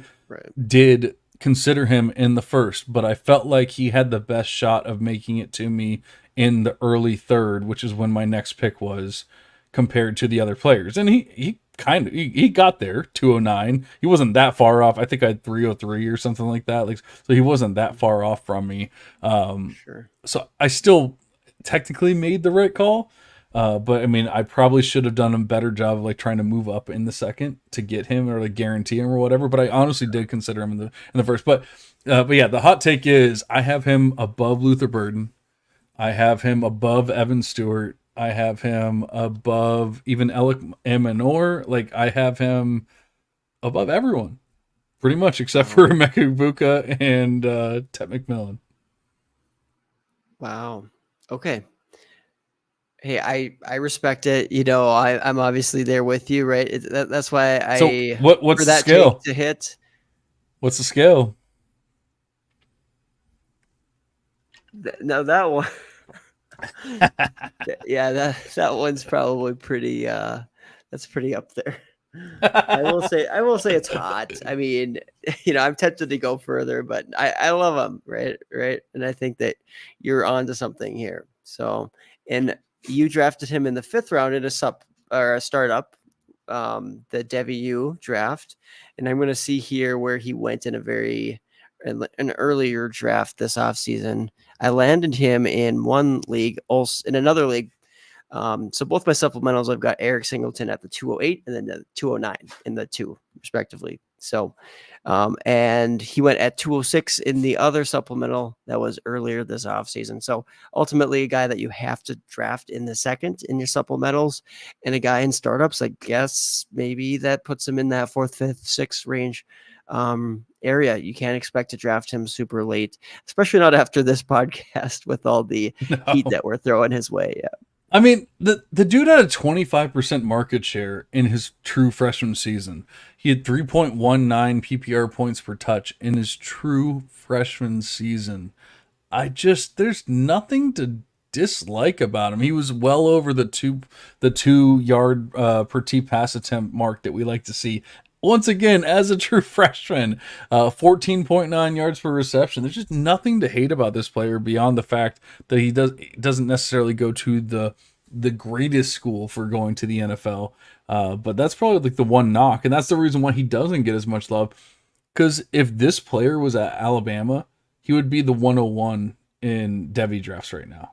Like, it's just clear cut 101 in Devy drafts right now. But because he doesn't, because he goes to Georgia Tech, he's just kind of forgotten about. And that's just, I mean, once again, Aaron kind of mentioned it earlier, like, Beth has kind of a leg up on some people that haven't had a chance to go watch the film, haven't had a chance to redo the ranks or whatever. Beth's like, no, dude, we've been there, done that.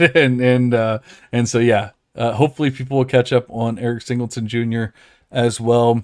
But for now, I would say that I am Diablo in love with Eric Singleton Jr. I love that. So it sounds like either I found your things more spicy, or maybe I was probably bringing up some takes that you're pretty comfortable with as well. Today, I think I only had, one that was a fire take. The rest of mine were kind of more of that mild to hot range, and then you had a couple Diablos, and the rest were, kind of between mild, hot, or fire. But Hey, I'm just couple I'm just Diablos, happy I had a couple mild. Like I yeah, didn't know if I was gonna walk absolutely, away with nothing but hots and Diablos and all that kind of stuff. But I got a couple milds out of you, so that's pretty absolutely, good for me. yeah. Oh, for sure. And I think that there are others that I considered being somewhat between that mild and hot range, like the Jackson Dart and Damian Martinez ones there. So certainly some agreement here, but yeah, I'll be interested to see what some of the listeners reach out and say too. Like I kind of want some of that feedback. And it's just a fun thing. So if anybody has any or any additional takes that they want to throw out there, it's always fun to hear yours too. Yeah, please comment and like on this video. Comment with your hot takes. If you thought any of them were too hot, not hot enough, or were just guaranteed to happen, like the Jordan Tyson is ranked higher than Zachariah Branch when it's all said and done. Just guaranteed to happen. Then obviously let us know about all that. This was a lot of fun. We don't, like I said, we don't get into the hot takes too often, but I think we did a hot take show right around this time last year, if I do remember correctly. And so, it's fun to just get it out of the system. But the thing is that I'd have to go back and listen to that pod, but I can almost guarantee you there were some of those, takes that ended up working out when it was all said and done. So I'm sure maybe not all of these are going to work out, but I would say that quite a few of them probably will when it's all said and done. We do appreciate you guys listening for an hour and 45 minutes. And, of course, as usual, we ramble on as we do. Aaron, do you have any words of wisdom before we get out of here, buddy? Sometimes spice is not a bad thing.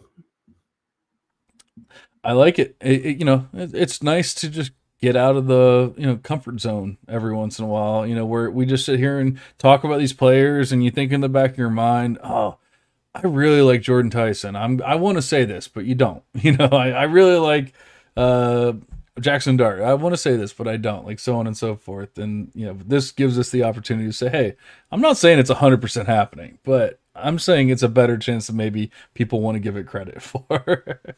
Yeah, and sometimes the way to create change or to grow is to sometimes be challenged or hear a take that you might think is pretty hot, but then you start coming around to it. Now that you've heard it and you're actually going deeper into that thought process and trying to rationalize it or understand where it's coming from, you're like, oh wait, that maybe isn't so hot. So I think ultimately, yeah, these things can be pretty thought provoking and beneficial as well. Absolutely. All right. Well, the next pod, we will be back with actual real college football starting this weekend, week 0, albeit. Although a pretty fun game that I want to watch in FSU and Georgia Tech. I think that'll be just a good overall game to watch. And then we'll get into some actual fantasy scoring points for C2C leagues and all that kind of stuff. So we'll be back in your ears in about 2 weeks, and we will cover all of that good stuff that we have learned from then. But until then, we are cashing out. See you guys.